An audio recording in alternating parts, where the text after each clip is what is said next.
warahmatullahi wabarakatuh. Perkenalkan, saya Marlisa Fitri dengan NIM 2023 0501020267.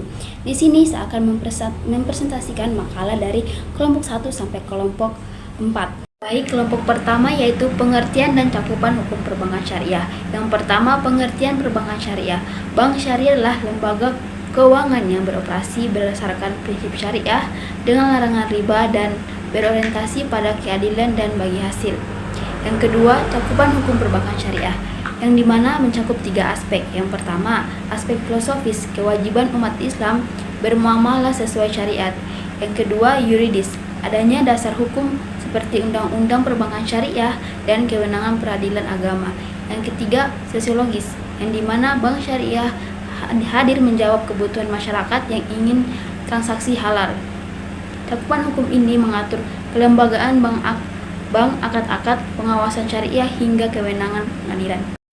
Selanjutnya kelompok 2 yaitu bentuk-bentuk hukum perbankan syariah. Yang pertama, bentuk-bentuk hukum yang mengatur perbankan syariah, yaitu sumber hukum Islam, Al-Quran, hadis, dan ijtihad ulama. Prinsip utamanya adalah larangan riba, keadilan, dan kerelaan dalam akad. Fatwa dari DSN MUI menjadi pedoman wajib bagi bank syariah. Selanjutnya, fatwa DSN MUI dan DPS, yaitu DSN MUI mengeluarkan fatwa untuk setiap jenis akad. Setiap bank syariah wajib punya dewan pengawas syariah. Yang kedua, model akad dalam produk dan layanan perbankan syariah. Yang pertama, akad tabaruk non komersial, bertujuan sosial tanpa mencari keuntungan. Contoh card, bank memberi pinjaman tanpa imbalan tambahan. Yang kedua, akad tijarah komersial. Yang pertama, akad jual beli atau al-bai murabahah, bank membeli barang kemudian dijual ke nasabah dengan margin. Kemudian akad salam, bayar di muka, barang diserahkan kemudian. Yang ketiga, akad istisna, pemesanan barang sesuai spesifikasi, misal pembangunan rumah. Baik, selanjutnya itu akad kerjasama, yang dimana syirkah, yang dimana akadnya ada akad mudharabah, bank sebagai pemilik modal, nasabah sebagai pengelola usaha, laba dibagi sesuai nisbah. Kemudian ada akad musyarakah, kedua pihak sama-sama setor modal, kemudian untung rugi sesuai porsi modal. Kemudian ada akad ijarah atau sewa, bank menyewakan barang atau jasa kepada nasabah. Ada akad IMBT, sewa yang diakhiri dengan perpindahan kepemilikan. Kemudian ada akad wadiah, titipan, bank hanya menjaga dan mengembalikan titipan, boleh memberi bonus atau nisbah tapi tidak boleh diperjanjikan. Kemudian ada akad wakala, yaitu perwakilan, nasabah memberi kuasa ke bank, digunakan untuk transfer pembayaran tagihan hingga L atau C. Kemudian ada sistem penyelesaian sengketa perbankan syariah. Yang pertama, jalur litigasi atau pengadilan. Undang-Undang Nomor 21 Tahun 2008 menegaskan sengketa syariah diselesaikan di pengadilan agama. Kemudian putuskan MK Nomor 93 Tahun PUU X 2012 menegaskan pengadilan agama adalah satu-satunya yang berwenang menutup dualisme dengan pengadilan umum.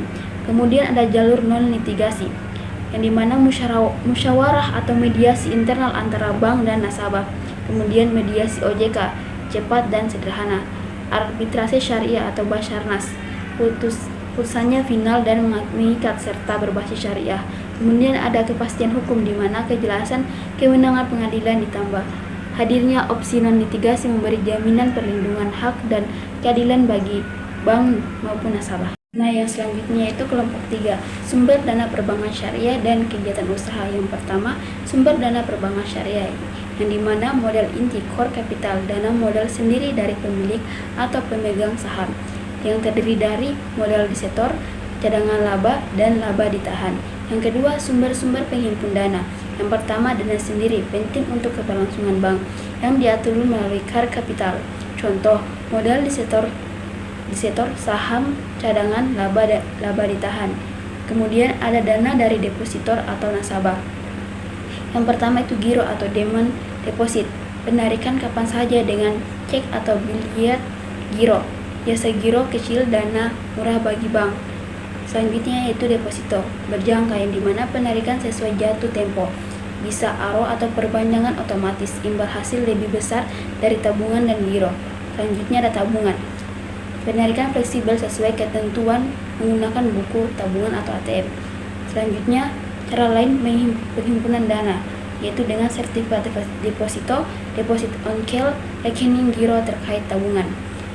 Yang selanjutnya ada dana pinjaman, yang dimana ada call money, pinjaman jangka pendek antar bank, dan ada pinjaman antar bank, serta kredit likuiditas Bank Indonesia atau KLBI. Selanjutnya ada kegiatan usaha perbankan syariah.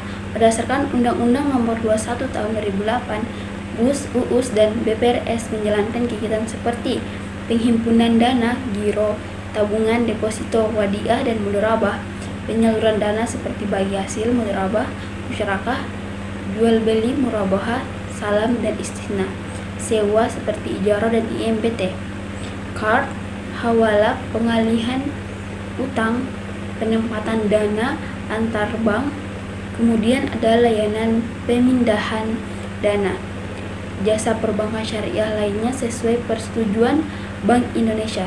Selanjutnya ada keterkaitan sumber dana dan kegiatan usaha, yang dimana dana yang terhimpun melalui funding akan disalurkan ke financing. Keseimbangan dana memengaruhi likuiditas bank.